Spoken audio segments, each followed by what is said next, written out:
नमस्कार।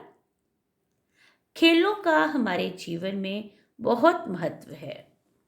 खेलों के क्षेत्र में हमारे देश के अनेक खिलाड़ियों ने संसार में अपने देश का नाम ऊंचा किया है। उन्हीं में से एक हैं क्रिकेट के भगवान कहे जाने वाले सचिन तेंदुलकर। आओ उनके बारे में जानें।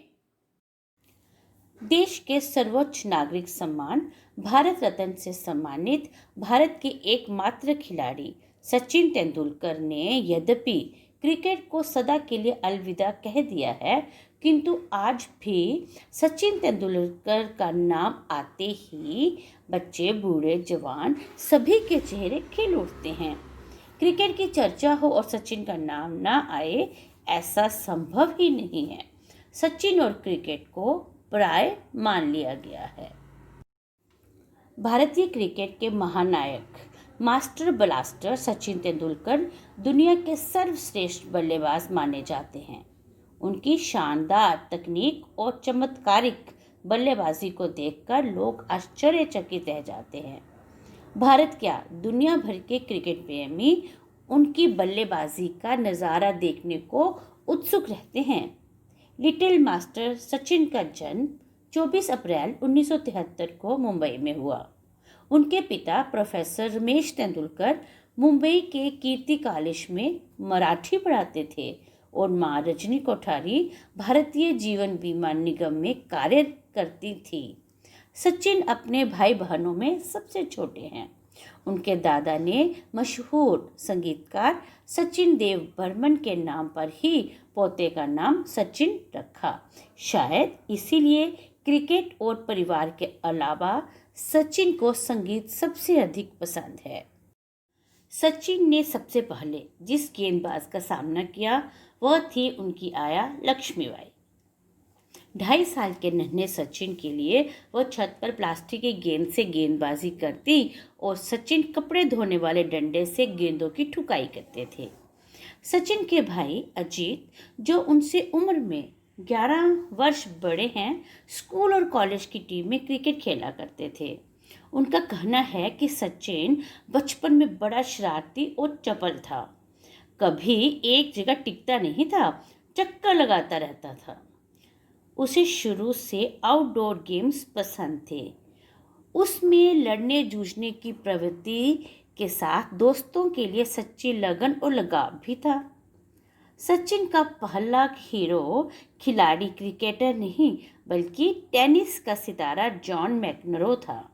जॉन मैकनरो की तरह सचिन भी हाथ में टेनिस का बल्ला लिए सिर और कलाई पर बैंड बांधे घुमा करते थे। लेकिन टेनिस के प्रति सचिन का लगाव अधिक दिनों तक नहीं टिका और उनका झुकाव क्रिकेट की ओर हो गया। बचपन से ही सचिन का क्रिकेट खेलने का अपना तरीका था। उनके इसी तरीके और लगाव ने उनके भाई अजीत का ध्यान आकर्षित किया। उन्होंने शारदा आश्रम विद्या मंदिर के कोच रमाकांत अचरेकर से अपने भाई को क्रिकेट सिखाने का अनुरोध किया। उस समय सचिन बांद्रा में घर के पास ही इंडियन एजुकेशन सोसाइटी के न्यू इंग्लिश स्कूल में पढ़ते थे। उनके ज़्यादातर दोस्त उसी स्कूल में थे। कोच ने सचिन के पिता को उनका दाखिला शारदा आश्रम में करवाने की सलाह दी। शारदा आश्रम मुंबई में क्रिकेट खिलाड़ी बनाने की फैक्ट्री के नाम से प्रसिद्ध है। प्रोफेसर रमेश ने इस बात का निर्णय अपने बेटे पर ही छोड़ दिया। शारदा आश्रम सचिन के घर से बहुत दूर था, साथ ही दोस्तों का साथ छोड़ना भी आसान न था। पर सचिन के लिए क्रिकेट ज़्यादा महत्वपूर्ण था। उन्होंने निर्णय लेने में ज़रा भी देर नहीं लगाई और इसी तरह उनका दाखिला शारदा आश्रम में करवा दिया गया। अब शुरू हुआ सचिन का अभ्यास और प्रशिक्षण। प्रतिदिन वह सुबह 6 बजे शिवाजी पार्क में नेट अभ्यास के लिए पहुंच जाते और वहां से स्कूल। शारदा आश्रम शिवाजी पार्क के पास ही था। शाम को स्कूल से लौटकर वे फिर अभ्यास करते। सचिन के चाचा चाची जी का घर शिवाजी पार्क के पास ही था। अतः सचिन को चाचा के घर पर ही रहने भेज दिया गया। उनके पिता, भाई और कोच के अलावा सचिन पर जिसका सबसे अधिक प्रभाव पड़ा, उनमें चाचा और चाची जी भी शामिल हैं।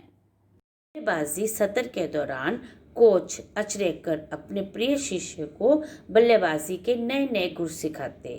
गेंदबाजी के प्रति भी सचिन का आकर्षण शुरू से था। वह भिन्न तरह से मीडियम पेस और लेग स्पिन करते थे। क्षेत्र रक्षण भी वह बड़े मनोयोग से करते। पहली बार क्रिकेट किट खरीदते समय उनके मन में बड़ा कौतूहल था। बल्ले पर नजर पड़ते ही उन्होंने उसे उठा लिया। घुंघराले बालों वाले छोटे कद के लड़के के लिए वह बल्ला बड़ा और भारी था।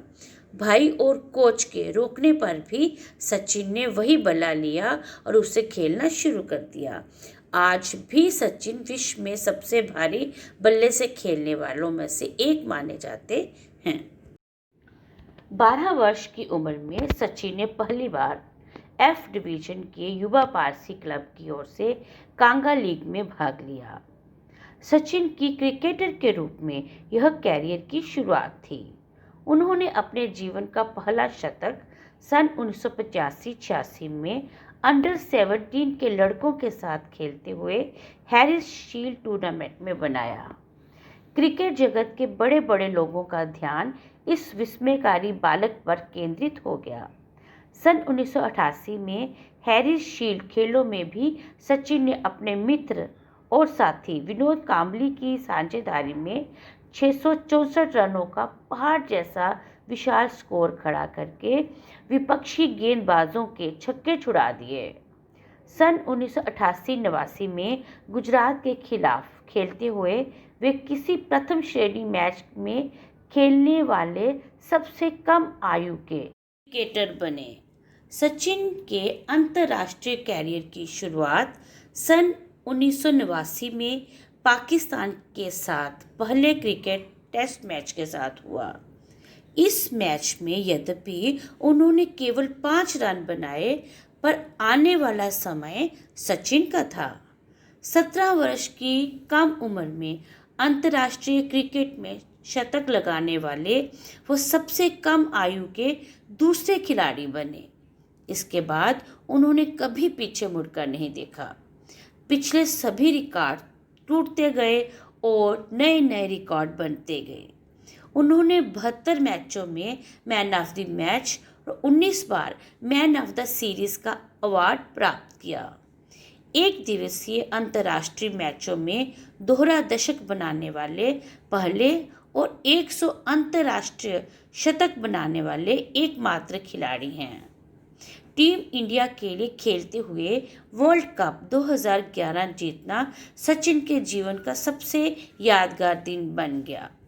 दिसंबर 2012 में सचिन तेंदुलकर ने एक दिवसीय अंतर्राष्ट्रीय मैचों से संन्यास लेने की घोषणा की। अक्टूबर 2013 में उन्होंने T20 मैचों से भी संन्यास ले लिया और अंत में 16 नवंबर 2013 को मुंबई के वानखेड़े स्टेडियम में वेस्ट इंडीज के खिलाफ अपना अंतिम और 200वां मैच खेलकर क्रिकेट के इस महान नायक ने क्रिकेट को अलविदा कह दिया। सन 1994 में क्रिकेट के क्षेत्र में सचिन की उपलब्धियों के लिए उन्हें अर्जुन अवार्ड से सम्मानित किया गया। सन 1997-98 में उन्होंने भारत का प्रतिष्ठित खेल सम्मान राजीव गांधी खेल रत्न प्राप्त किया। भारत सरकार ने सन 1999 में उन्हें पद्मश्री और सन 2008 में पद्म भूषण की उपाधि से सम्मानित किया। इतना ही नहीं, सन 1914 में उन्हें सरकार ने सर्वोच्च सम्मान भारत रत्न प्रदान किया। एक संवेदनशील व्यक्ति के रूप में सचिन कमजोर और पिछड़े बच्चों की सहायता के लिए अनेक गैर सरकारी संगठनों से जुड़े हैं। वह इस युग के न केवल सर्वश्रेष्ठ बल्लेबाज हैं, बल्कि एक अच्छे इंसान भी हैं। आजकल वे भारतीय संसद में राज्यसभा के मनोनीत सदस्य हैं और संसद सदस्य के रूप में अपने उत्तरदायित्वों को निभा रहे हैं। धन्यवाद। जय हिंद।